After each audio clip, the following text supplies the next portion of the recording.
যখনই মানুষ নামাজে দাঁড়ায় আল্লাহ পাক তার দিকে দৃষ্টি নিবদ্ধ করে, এবং যখন মানুষ এদিক ওদিক তাকানো শুরু করে নামাজে আল্লাহ পাক মুখ ঘুরিয়ে নেন।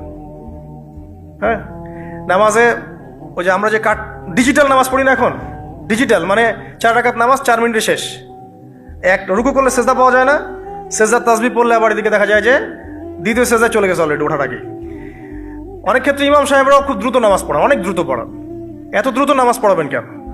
নামাজ জামাতে পড়লে সংক্ষিপ্ত করতে বলা হয়েছে, কিন্তু এত দ্রুত তো পড়তে বলা হয়নি। এখনো দেখবেন মক্কা মদিনায় গিয়ে নামাজ দেখবেন, মাশাআল্লাহ, নামাজটা তাদের মাশাআল্লাহ এটার প্রশংসা না করলে হকাতা হবে না। নামাজটা অসাধারণ, ধীর স্থিরভাবে ফজরের নামাজ 20 মিনিট 15 মিনিট 20 মিনিট পড়াচ্ছে নামাজ, রিল্যাক্স। নামাজে দাঁড়ালে চমৎকার তেলাওয়াত হচ্ছে, আপনি ভুলে যাচ্ছেন নিজেকে। তেলাওয়াত হবে চমৎকার, এবং সবচেয়ে ভালো যিনি তেলাওয়াত করতে পারেন তাকে নামাজে দিতে হবে। রিল্যাক্সে নামাজ পড়বে। ক্ষেত্র বিশেষে আপনি শর্ট করতে পারেন, কিন্তু সব সময় কেন আমরা 4 রাকাত নামাজ 3 মিনিটে শেষ করে দিব? আবার নামাজের পর দোয়াটা হবে লম্বা, অথচ নামাজটাই ছিল দোয়া, নামাজটাই কিন্তু দোয়া। এখন সেজদায় আমরা যদি কান্নাকাটি করতে না শিখি, আল্লাহর সামনে আমি মাথা নত করেছি, এখানে নিজের মনের যত আবেগ আকুতি দোয়া এগুলো আল্লাহর সামনে ঢেলে না দিতে পারি, এই দোয়া কালাম না শিখি, তাহলে তো নামাজের আধ্যাত্মিকতা অর্জন হলো না। সাহাবীরা কেমন করে নামাজ পড়তেন যে নামাজ পড়ার পরেও তাদের গা থেকে তীর বের করা যায়? কিভাবে তারা নামাজ পড়তেন? তাহলে নবী সাল্লাল্লাহু আলাইহি ওয়াসাল্লাম কিভাবে নামাজ পড়তেন যে নামাজ পড়ার ফলে তার পা মোবারক ফুলে যেত?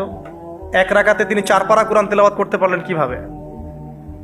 তো তাদের নামাজ আর আমাদের নামাজ, আল্লাহ রাব্বুল আলামিন তার রাসূলের মাধ্যমে একটা হাদিসে জানিয়েছেন যে এমনও অনেক নামাজি আছেন, আউযুবিল্লাহ, আল্লাহ পাক আমাদেরকে তাদের অন্তর্ভুক্ত না করুন, যে নামাজ পড়ার পরে আল্লাহ রাব্বুল আলামিন এই নামাজটাকে ওই নামাজের মুখের উপর নিক্ষেপ করে দেয়, তোমার নামাজের আমার কোনো দরকার নেই। আল্লাহ পাক আমাদেরকে হেফাজত করুন। ধীর স্থিরভাবে পড়েন, রিল্যাক্সে, তারা হওয়ার কিচ্ছু নাই।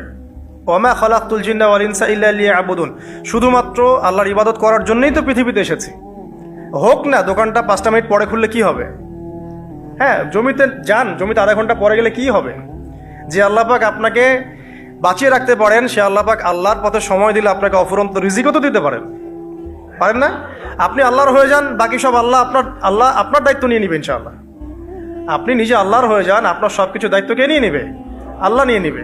তো আল্লাহ পাক আমাদেরকে ধীর স্থিরভাবে আধ্যাত্মিকত্ব অর্জন করে নামাজ পড়ার তৌফিক দান করুন, আমিন।